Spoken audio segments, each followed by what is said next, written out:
Vladimir Komarov and the new Soyuz rocket were launched in the pre-dawn hours of April 23, 1967. The Soviet leader, Leonid Brezhnev, was personally putting tremendous pressure on everyone at the space agency to launch this new Soyuz spacecraft in time for the 50th anniversary of the Communist Revolution celebration.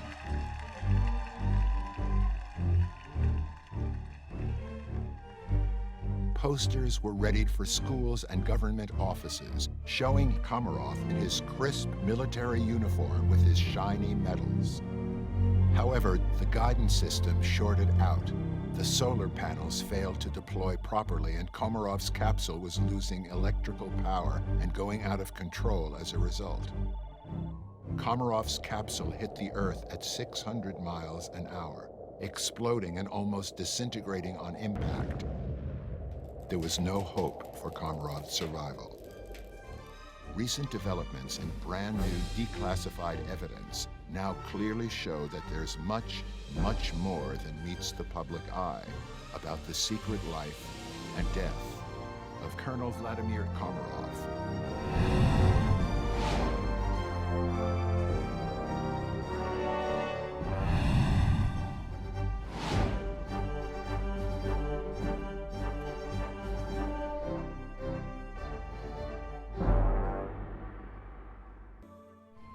Ever since the beginning of the space race, accidents and failures and human errors were never ever admitted in the Soviet Union. When they did occur, they were completely covered up, erased from existence by the propaganda machine of the totalitarian Soviet regime. Perhaps the most outrageous, egregious cover-up of the era was when a brand new ICBM was about to be tested. It was the commander of strategic rocket forces, Marshal Nedelin, who feeling that you can do everything. So he bring his chair and he sat under the rocket that was at that time filled with fuel oxidizer and sitting there. So all other people gathering around, it was hundreds of people. They started the engine on the second stage. It is burned the first stage, and it is 160 tons of this oxidized fuel. Just it was like waterfall, oxidizer fall on top of all these people. It was like a hell, because they burnt alive. From the Marshal Nedelin, they found only his keys from his safe. No one ever knew about this disaster, which killed not only Nedelin, head of the rocket strategic forces, but also over 165 military officers and technicians. The Soviet propagandists only allowed the newspapers to publish this one short communiqué on October 26, 1960, bylined from the Central Committee of the Communist Party of the Soviet Union, which said, quote, "Marshal Nedelin died in an airplane crash," end quote. It was many such spectacular failures in the Soviet launches. Russia all the time kept their secrecy. It is part of the national mentality and part of the philosophy. So it was something between mentality and KGB logic. It just, they don't like to expose all the things, and as it was no democracy, there was no independent media, so nobody can make this discovery. Cosmonaut training was conducted under the absolute strictest veil of secrecy, in a city specifically built for their living and training, off limits to any non-military personnel.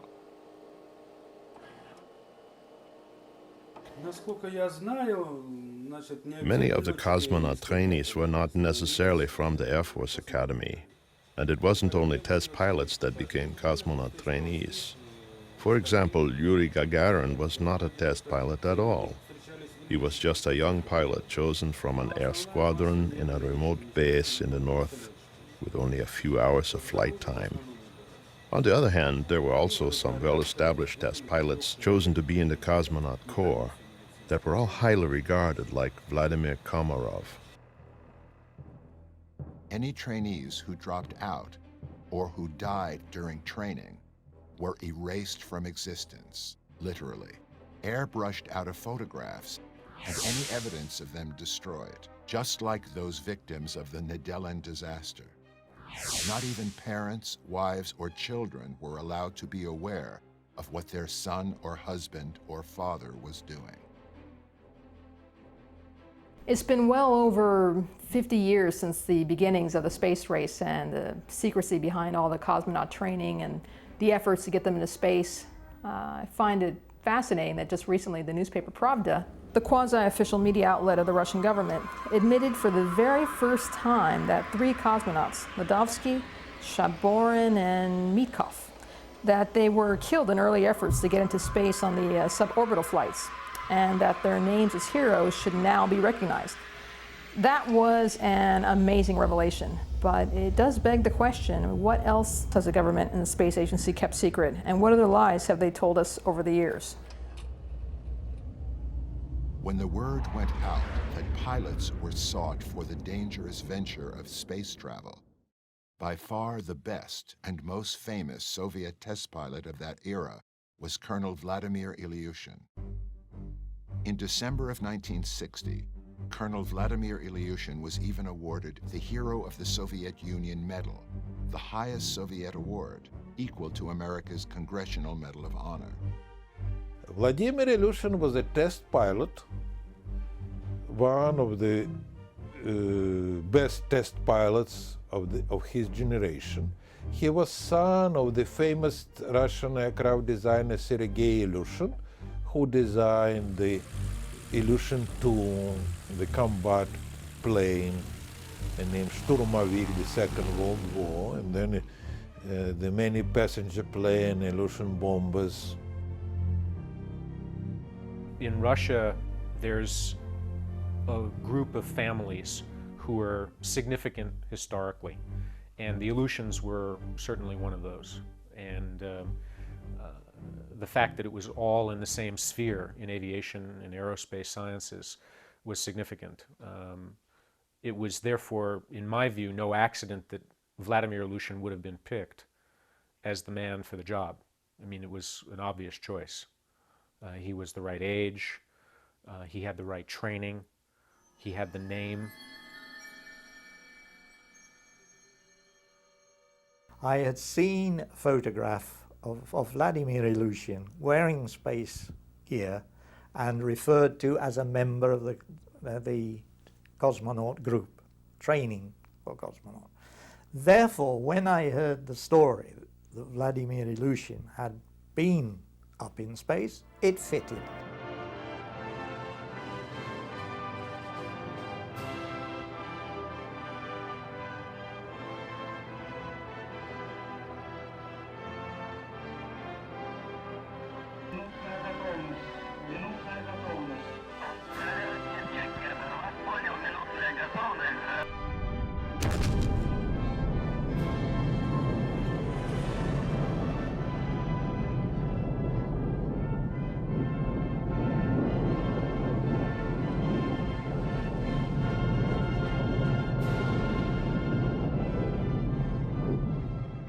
The documents made available to me from the CIA and the U.S. Air Force tracking station Turn Island in the Pacific, they conclusively seem to indicate that not only was Vladimir Ilyushin launched on April 7th, 1961, but he seems to have had severe problems during that flight.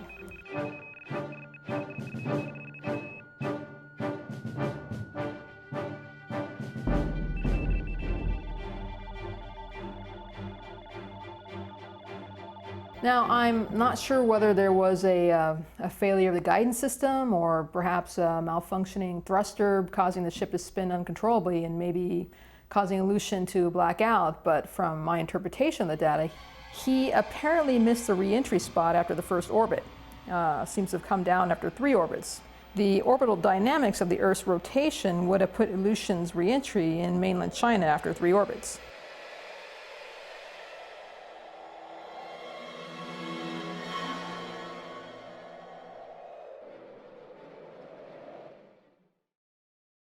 It was not even within the realm of possibility for the Soviet press to tell the truth about what happened to Colonel Ilyushin.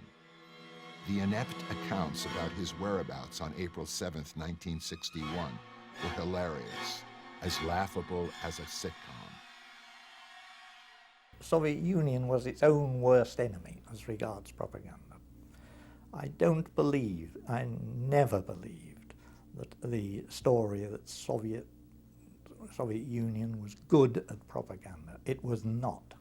The confused stories about Ilyushin simply demonstrate the point that I've made several times, that the Soviet Union was its own worst enemy. That talk of Soviet propaganda being efficient, effective, is just nonsense.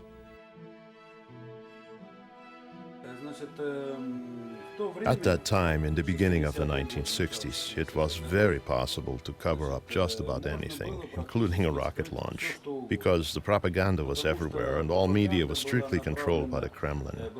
Everything that wasn't official was completely covered up. Launches at the time and flights could easily have been covered up and were covered up when they failed. For Russia, it was not a problem at all to cover something up.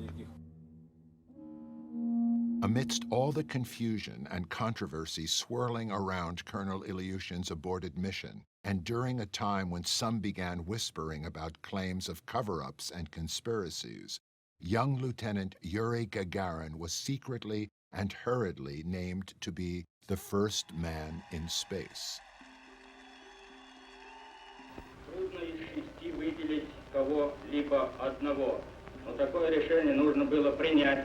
It's difficult to single out any one of 6 splendidly trained astronauts, but that must be done.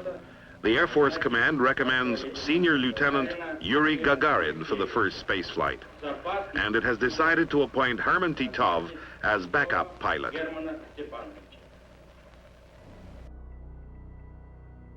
This was on the very next day after Colonel Ilyushin's failed flight.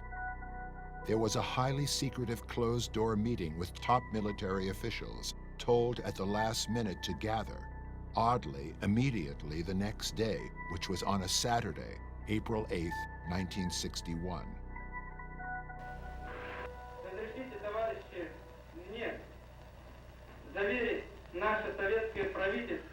Allow me to assure the Soviet government, Communist Party, and people that I'll carry out with honor the task entrusted to me, and that I'll be able to overcome all difficulties I may encounter the way a communist should.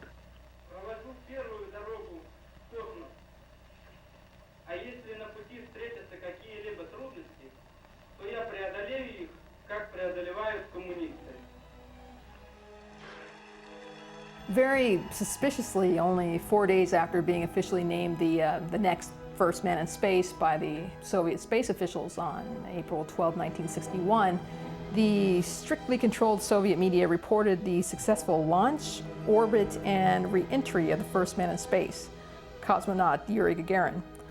Although there still remains some doubts as to whether he actually flew the mission and whether he had already returned to Earth before the media broadcast the information about his flight. In any event, he was immediately brought to Moscow, paraded in front of huge cheering crowds as a returning conquering hero of the Soviet Empire, demonstrating the superior technology of communism over Western capitalist societies.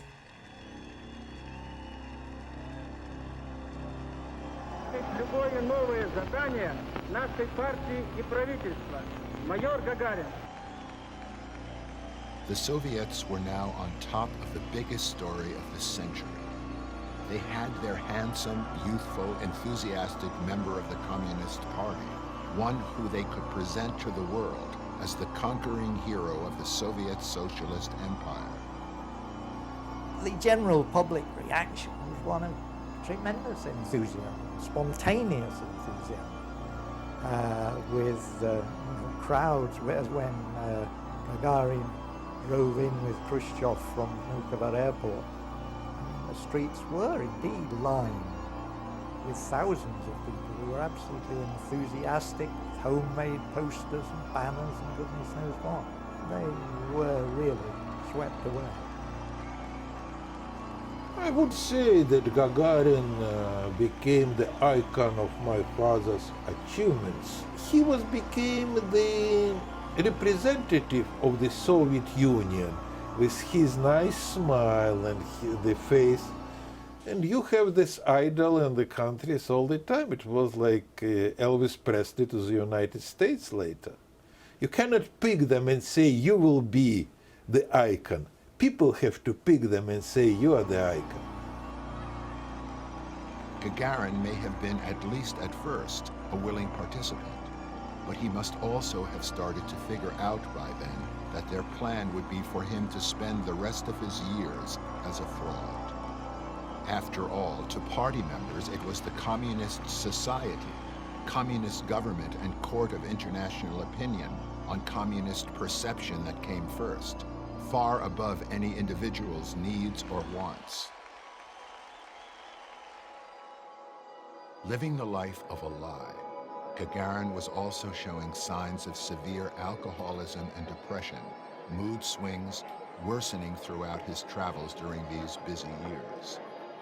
The media spin doctors were busy too, their lives in a state of denial, trying hard to conjure up stories to offer explanations for Yuri Gagarin's increasingly peculiar behavior. Furthermore, the government grounded Gagarin, absolutely prevented him from flying jets or going back into space, not allowing him to do anything dangerous, since the government's most prized possession had to be protected at all costs.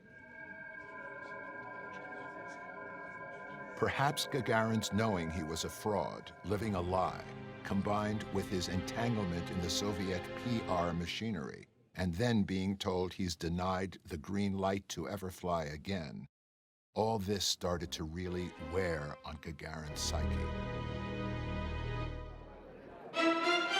Until mid-1964, Khrushchev's position as party leader was still secure, and Gagarin was forced by the Communist Party to continue his goodwill tours worldwide, promoting the ideals of the socialist way.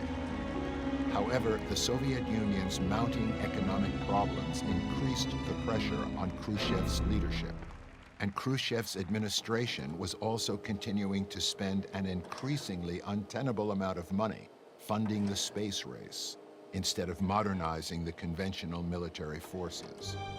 On October 14, 1964, while Khrushchev was away on holiday in the Crimea, there was a bloodless coup. His protege, Leonid Brezhnev, took over and became the Russian Communist Party's first secretary, with the support and approval of the military. An interesting subplot to all these political dynamics going on at the time in the Soviet Union was on October 12, 1964. The USSR launched the world's first multi-manned spacecraft, Voskhod-1. It was the first to carry 3 people into space, commanded by Yuri Gagarin's best friend, Colonel Vladimir Komarov.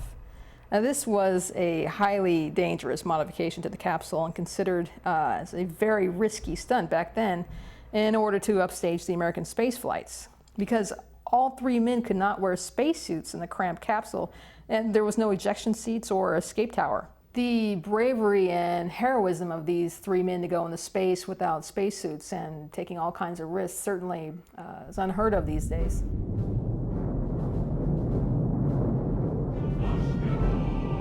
And they was lodged and greeted by Khrushchev, and then the Khrushchev talked with them by telephone.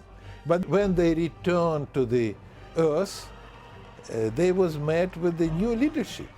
And they have the joke. Usually they reported to Khrushchev and told, in future we'll fulfill orders of the Soviet government. And now they joke that they report, we will fulfill any orders of any Soviet government.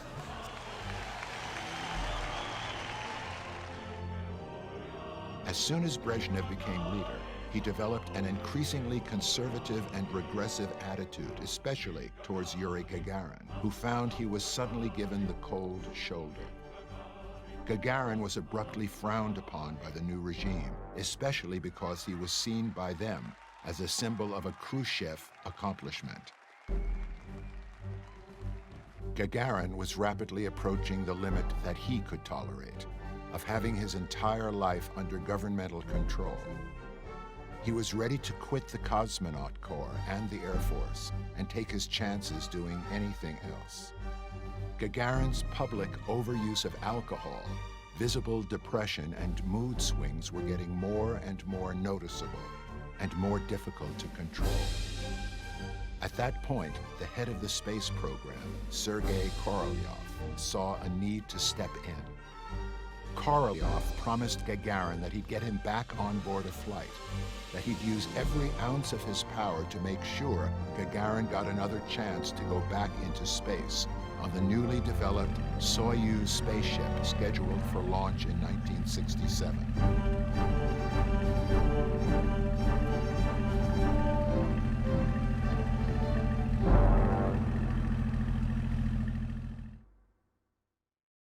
However, on January 14, 1966, Sergei Korolev went into a Moscow hospital for a routine minor surgical procedure.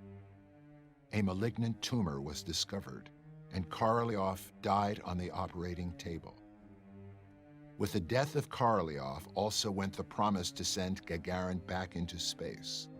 Korolev had never groomed a protege, nor did he have any candidates for a strong-willed successor who could easily take over for him. The new leaders ultimately decided to have Gagarin's best friend, Vladimir Komarov, fly on the maiden voyage of the new Soyuz instead. They did, however, give permission to Gagarin to be Komarov's backup.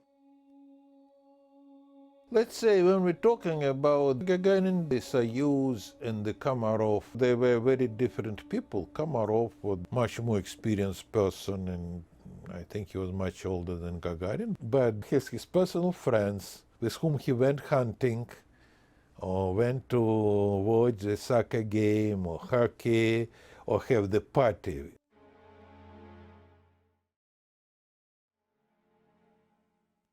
There seems to be no question from the documents I've seen that Yuri Gagarin and Vladimir Komarov were the absolute best of friends and really did love each other like brothers. I'm quite sure that Gagarin saw Komarov as the proverbial big brother he never had. I'm also sure that no one in the space agency in the post-Korolev era had the guts to let Gagarin risk his life on another space mission, but that putting these two cosmonauts together on this maiden flight of the Soyuz was the next best scenario. Everybody already knew that Gagarin was grounded, never to fly again. But this was a way to keep him thinking he was active in the cosmonaut corps, at least for the time being. Since this was to be the maiden flight of the first newly designed rocket in the post-Korolev era, the space agency set up a highly complex mission involving two Soyuz spacecraft being sent up at roughly the same time, and involving a total of 4 cosmonauts, along with a double spacewalk and transfer of cosmonauts from one ship to the other.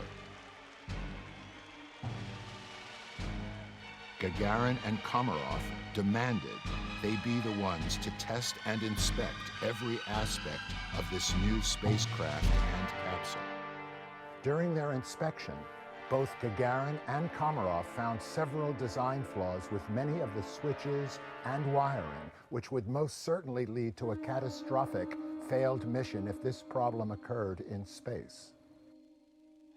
The Soviet leader, Leonid Brezhnev, was personally putting tremendous pressure on everyone at the space agency to launch this new Soyuz spacecraft in time for the 50th anniversary of the Communist Revolution celebration.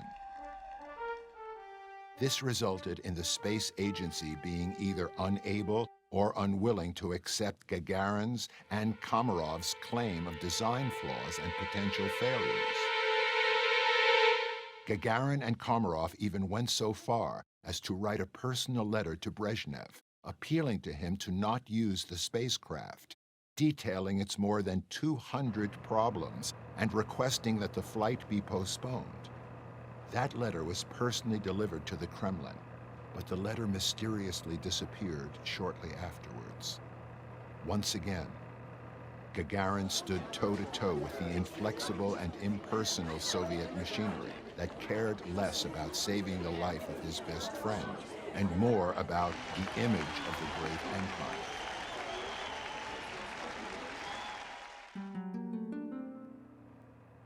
Time was running out for Komarov.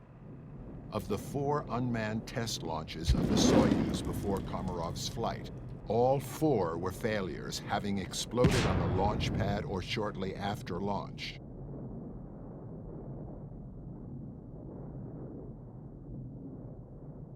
Therefore, Gagarin and Komarov came up with one last chance plan to stop the insanity of this mission.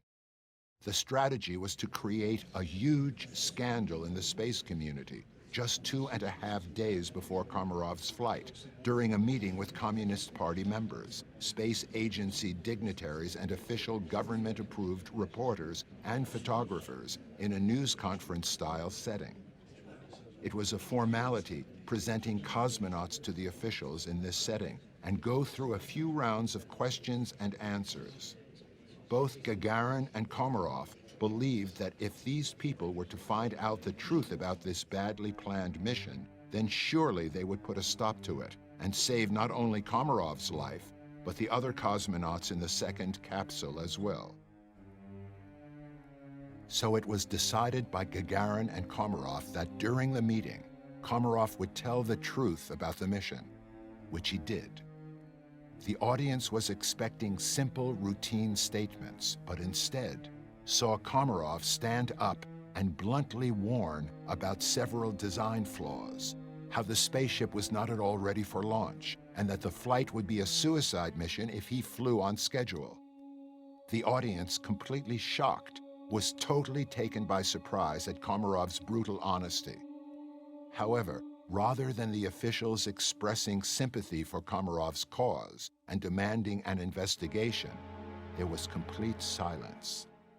Then one of the leading Communist Party officers stood up and told Komarov point blank that he was a coward, one not worthy of the uniform he was wearing. These were fighting words to a test pilot and cosmonaut hero like Vladimir Komarov. Both Gagarin and Komarov knew at that point that all was lost, and that their last attempt to stop the madness had failed. Komarov looked up at all assembled and responded, quote, "I am ready to fly at any time and on any day," end quote.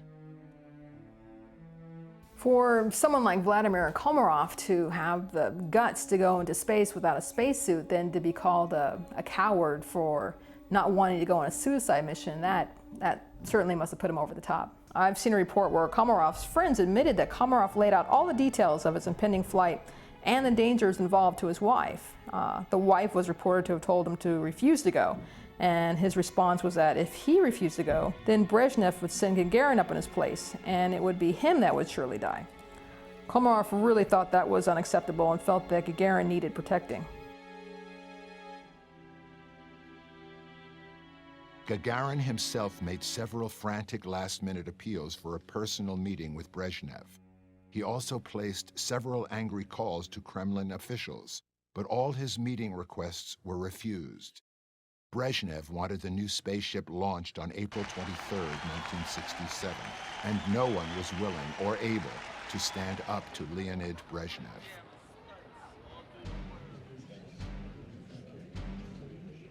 Some years later, one of the technicians preparing Komarov on launch day told a reporter that Gagarin was becoming totally irrational in the preparation room about 3 or 4 hours before the launch, where Komarov was suiting up, and that Gagarin was flailing his arms around, demanding a spacesuit, demanding that he wasn't going to let Komarov go up by himself, insisting he was going to go up with Komarov by his side. From this report, Gagarin completely lost it, practically had to be restrained to let Komarov go up the gantry to the capsule. It must have been a really difficult situation for everybody at the time, especially Gagarin, to watch Komarov go on practically a suicide mission. Komarov and the new Soyuz rocket were launched in the pre-dawn hours of April 23, 1967.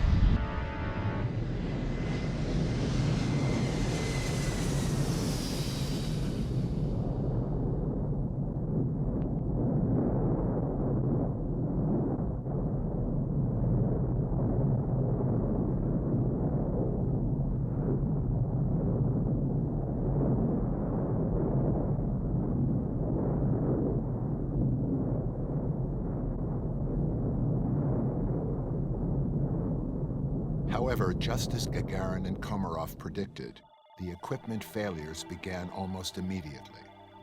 The guidance system shorted out, the solar panels failed to deploy properly, and Komarov's capsule was losing electrical power and going out of control as a result.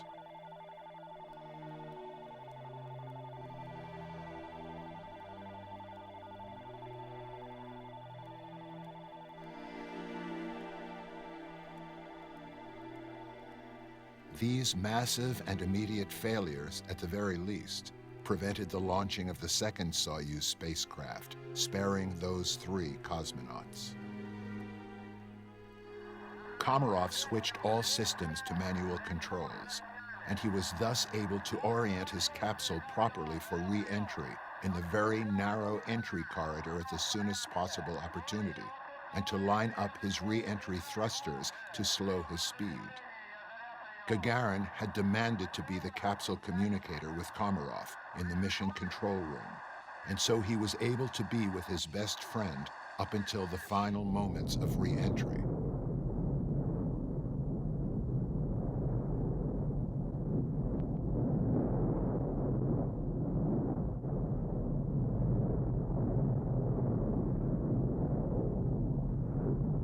In reality, Komarov exhibited his superior test pilot talents in getting the Soyuz capsule under control and through the narrow re-entry corridor. But the batteries were exhausted by the time of re-entry, and there was just no power left to deploy the parachutes to slow the capsule down. Komarov's capsule hit the Earth at 600 miles an hour, exploding and almost disintegrating on impact when the fuel for the re-entry thrusters ignited. There was no hope for Komarov's survival.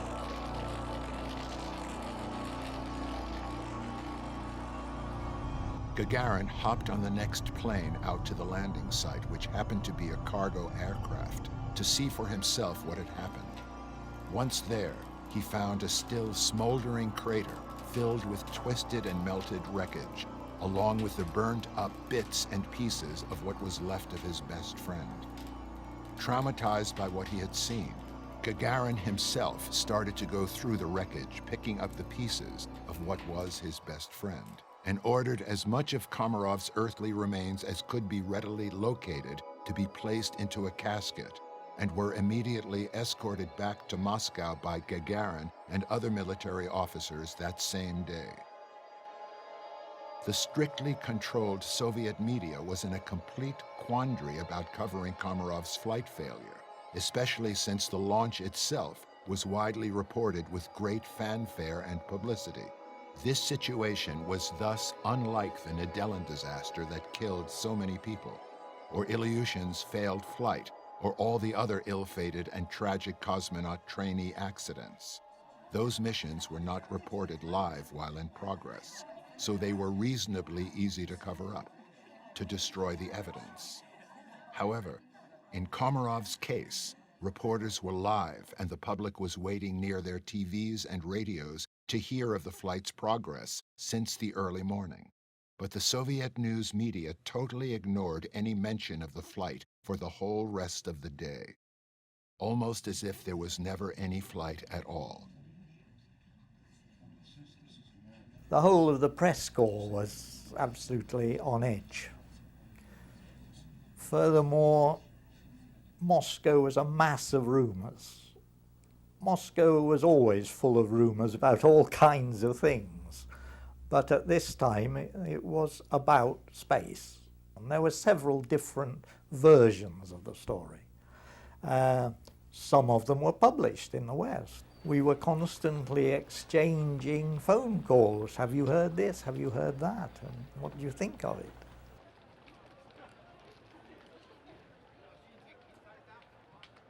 Komarov's wife, Valentina, immediately knew that her husband was dead when she didn't hear anything on the radio or TV about her husband's flight, and also when she realized that the KGB cut off her telephone line during the day, presumably to prevent her from hearing about his death until she was officially notified.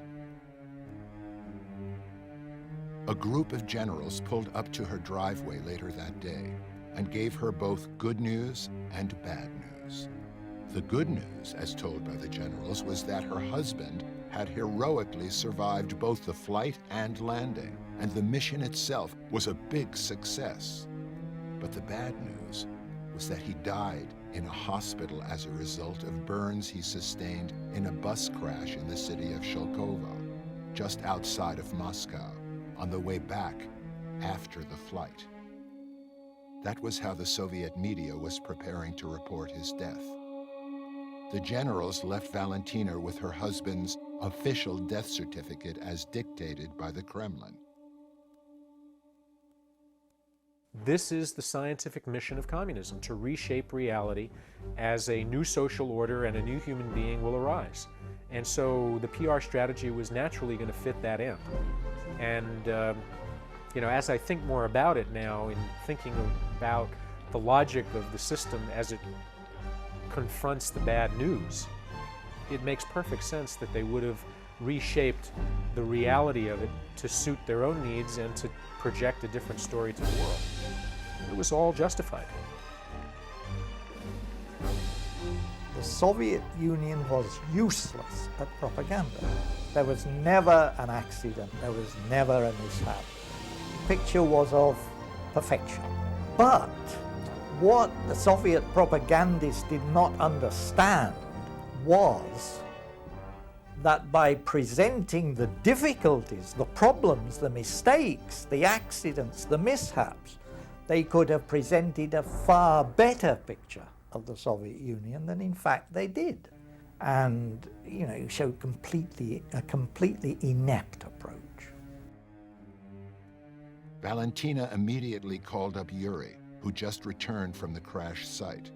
She was in hysterics, asking him what to do with such a document since, as she was reported to have said, quote, "Except for the first and last name of my husband on this document, I'm sure not a single other word was true." End quote. Юрий, Валентина, да. У меня только что в доме были генералы. Они мне сказали, что они обманули. Все, что осталось, это вот это имя. Все обман, все, что они сказали. The logic of the system was that everything presented to the outside world had to express the purity and perfection of Marxist-Leninist thinking. And this was a fixation at the highest levels, and it permeated down. So everybody was willing to participate in lying as a national pastime, and lying to themselves, lying to their families, lying in their communities, lying to the outside world, because there was a greater purpose, which was that they, as the better system, had to win the Cold War.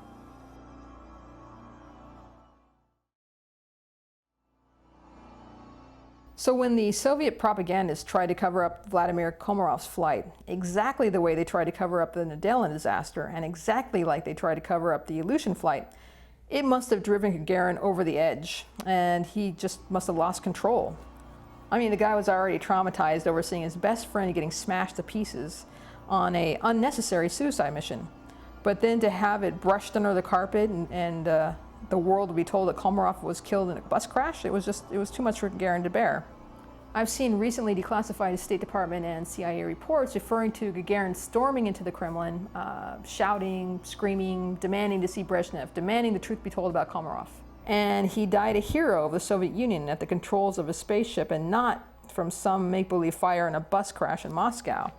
Gagarin apparently even threatened to go to the Western press himself if the Soviet media didn't immediately acknowledge Komarov's heroic death, and that it had nothing to do with the Marxist-Leninist communist philosophy, that it really was about doing the right thing for a true cosmonaut hero who sacrificed his life for his country. So, figuratively speaking, Gagarin and Brezhnev went eyeball to eyeball over what to do with Komarov's death. After all, the Marxist-Leninist communist philosophy was that of never admitting any failures or accidents, and never before in the 50-year history of the Soviet Union had any major accident or failure ever been reported and made public, especially not in the middle of the celebrations marking the 50th anniversary of the Communist Revolution.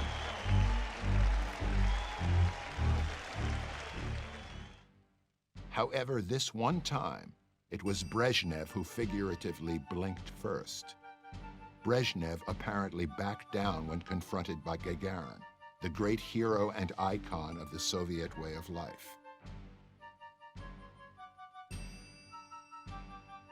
Only as a result of the sheer willpower of Gagarin did the Soviet media ultimately, if not reluctantly, report the death of Komarov as being a valiant death at the controls of his spacecraft, as a consequence of a tragic accident, and that he was a true Soviet hero.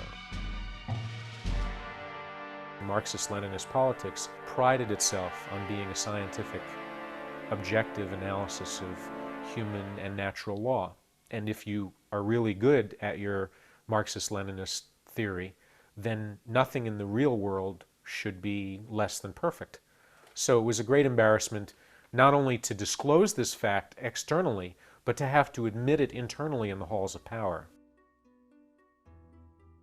The propagandists did slightly adjust the cause of the accident, as well as failing to report all of the design flaws that Gagarin and Komarov found with the spacecraft in the first place that caused the accident. Komarov was ultimately given a tremendous hero's funeral. His ashes were placed in the Kremlin wall alongside other Soviet historical notables. I never met Komarov because they did not invite me to any receptions after my father was ousted of power. But it was tragedy to all of us, it was a big tragedy to my father.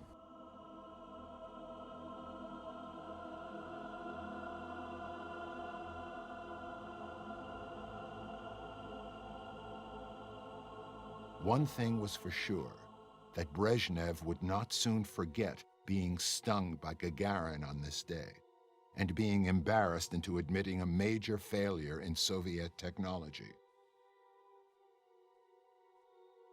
After Komarov's death, Gagarin's life was in a free fall, a tailspin. His behavior was becoming even more erratic and difficult for reporters to understand. Gagarin was making foolhardy statements like, quote, "I don't know if I was the last dog in space or the first man in space," end quote. There was no place to turn for Yuri Gagarin. There was bad blood between Gagarin and Brezhnev. He was becoming more and more an outcast in Brezhnev's government. By early 1968, Gagarin wasn't welcome at government functions, even though he grudgingly attended them. Internally, he must have known that he was never going to fly jets or go into space again, especially after what happened to Komarov.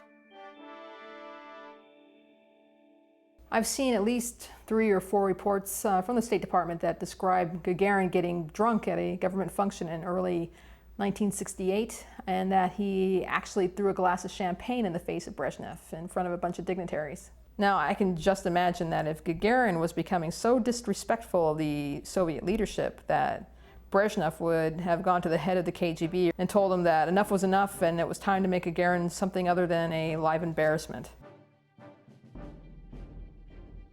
Then suddenly, Gagarin was sent an extremely odd message. He's allowed to fly in a jet again and allowed to re-qualify as a fighter jet pilot, although official records are quite vague as to who precisely authorized such a flight.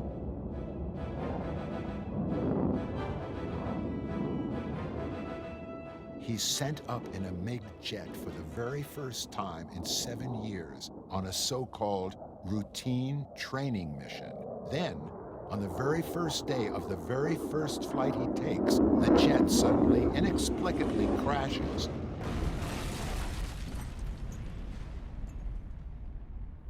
And we're just told that Gagarin dies? Why was there no Mayday call? And why could neither he nor his co-pilot eject out when the jet experienced the engine failure? He just goes up, the jet crashes, and he dies? Bing bada boom, goodbye, thank you very much, and bring the curtain down on the sad and short life of Yuri Gagarin. Huh? Nobody thinks that there's anything wrong with the picture here?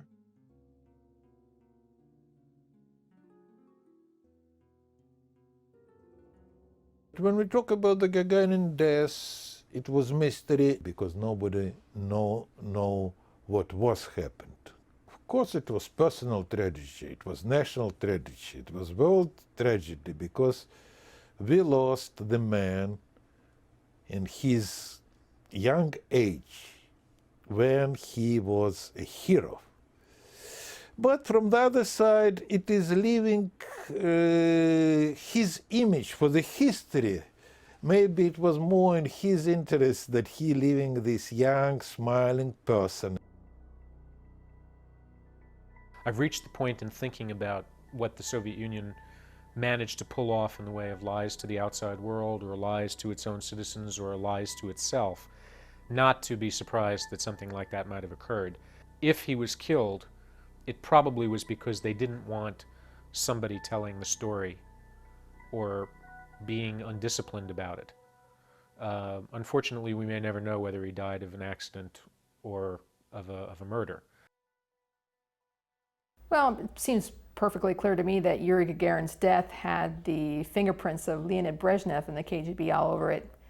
And I see it started with Vladimir Komarov's death and Gagarin's confrontations with the Soviet leadership over how Komarov was killed.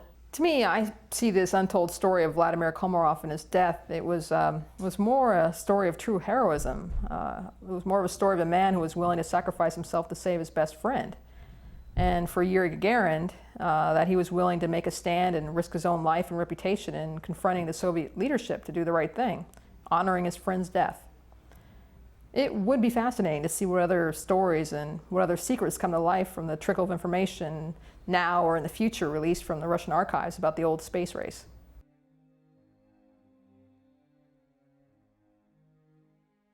Any society, whether it be capitalist, communist, totalitarian, or freely democratic, is doomed to failure and extinction if it's based on deceit and lies and secrecy, just like what happened to the old Soviet Union.